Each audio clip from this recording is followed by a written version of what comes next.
I recently found myself in the city of Astrakhan, embedded with Chechen forces, defending against a Nato push. And though I was there to be an unbiased reporter, I quickly found myself to arms, fighting alongside Chechen forces. I have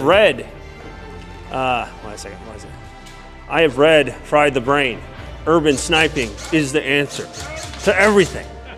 Literally everything.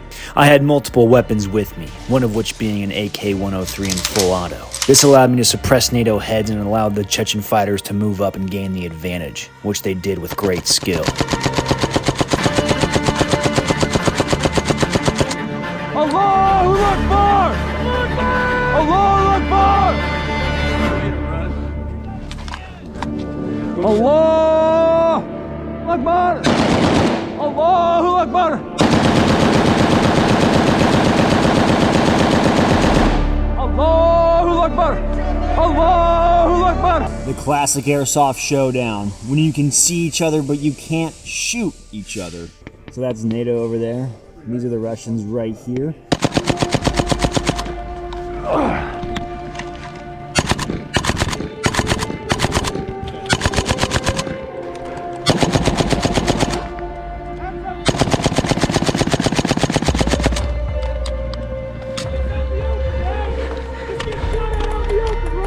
You want to live forever?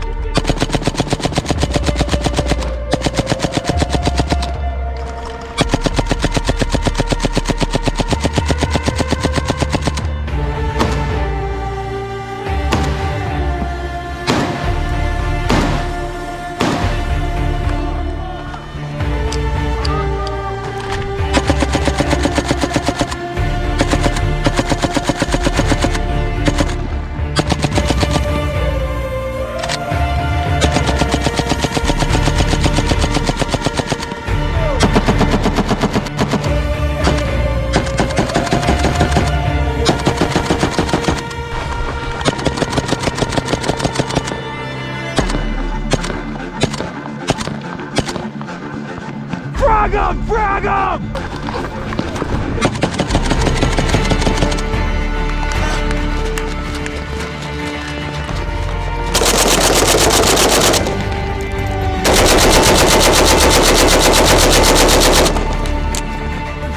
Forgive me! Come on!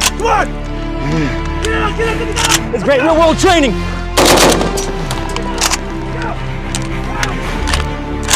Get clear!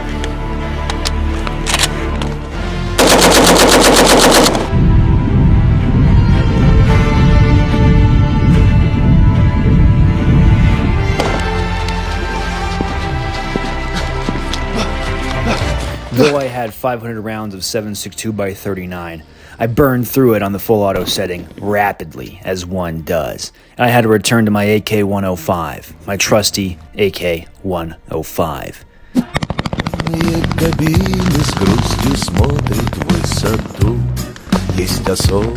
Though the NATO forces had superior numbers, the Chechens I was fighting alongside with had superior fighting spirit.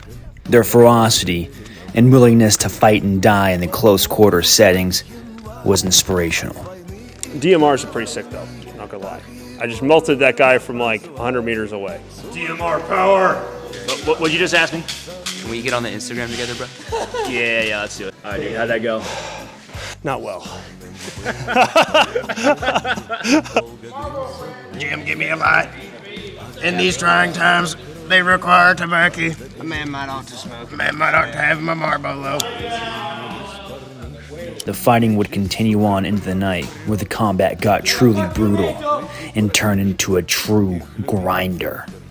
Our platoon would move deeper into the city, recessing ourselves, reevaluating the situation, and preparing for a long onslaught of the night ahead. Block is hot.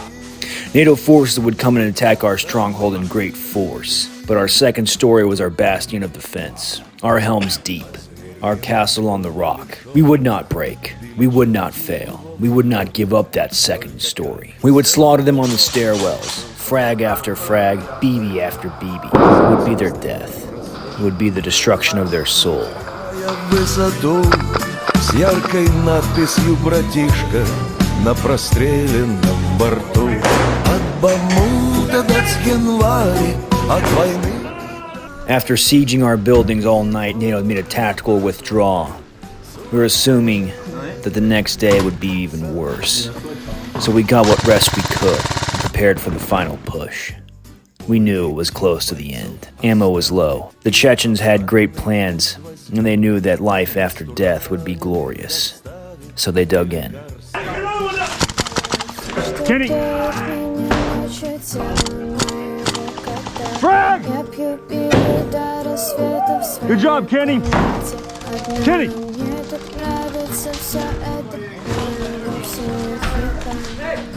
Дело в том, что идут туманы, застилают двери в мир. Дело в том, что идут туманы, застилают двери в мир. Я люблю курить и плакать и ходить босиком. Я люблю мечтать и верить бедам и косяком. Хорошо, что нету парня, плохо то, что нет тебя. Человека, что осилит вывозить меня всегда. Я, конечно, не подарок и уж точно не фонтан, но ведь каждому так нужен понимающий братан. Дело в том, что идут туманы, застилают двери в мир. Дело в том, что идут туманы, застилают двери в мир. Sorry, dog.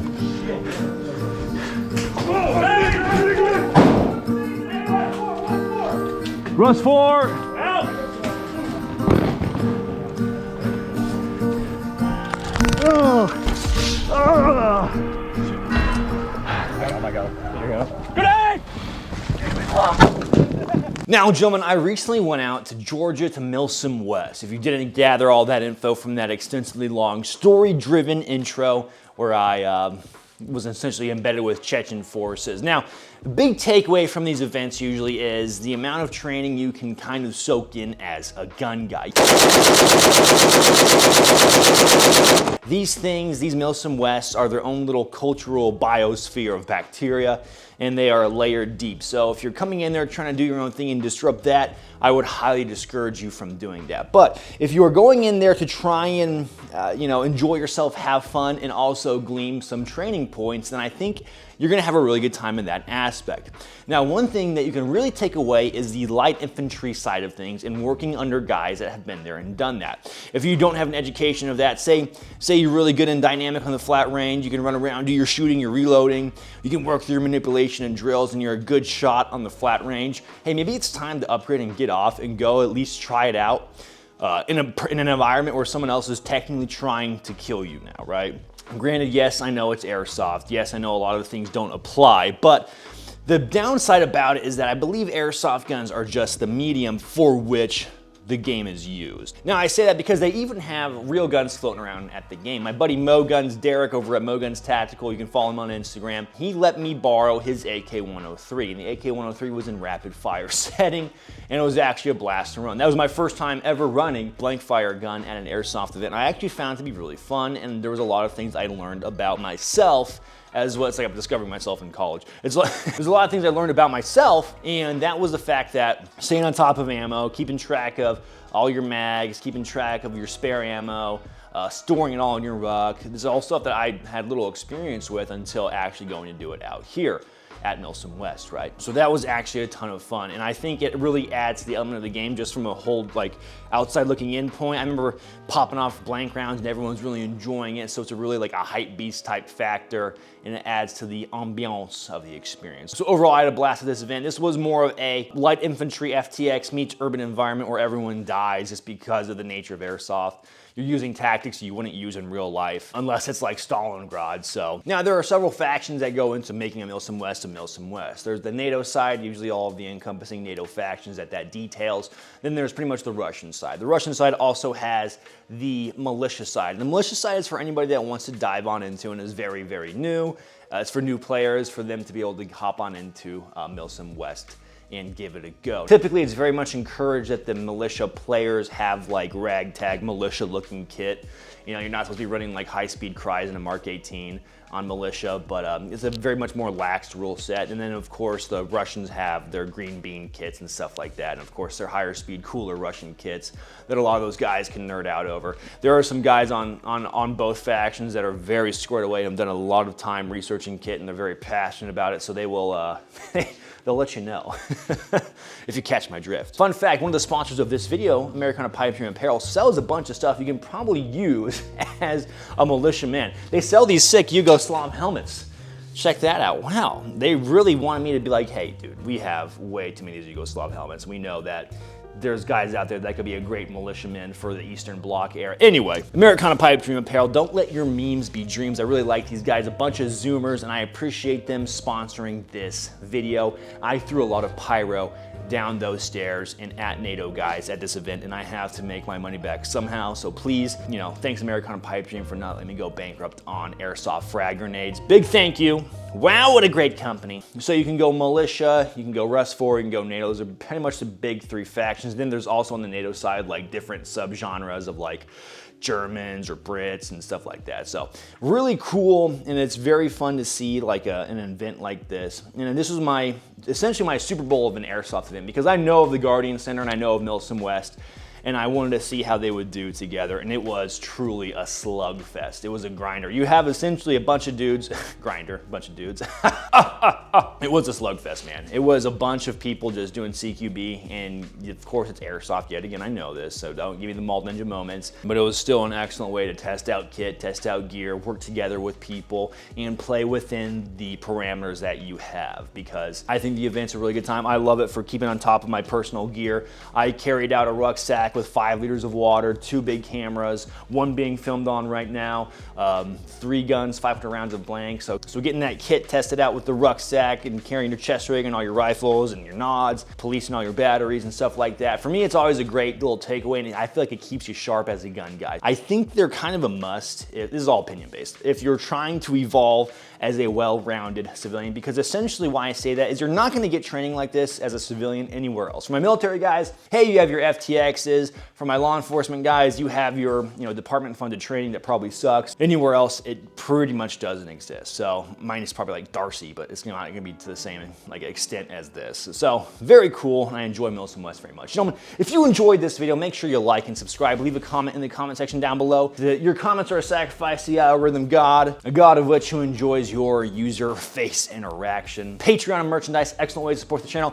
Patreon, we release content early, behind the scenes, giveaways. What else, Savio? Talk about girls. Oh yeah, we talk about girls in the Patreon. It's a really good time, guys. Get down in there, have a blast. As always, gentlemen, stay easy, stay breezy. I'll catch you on the flip.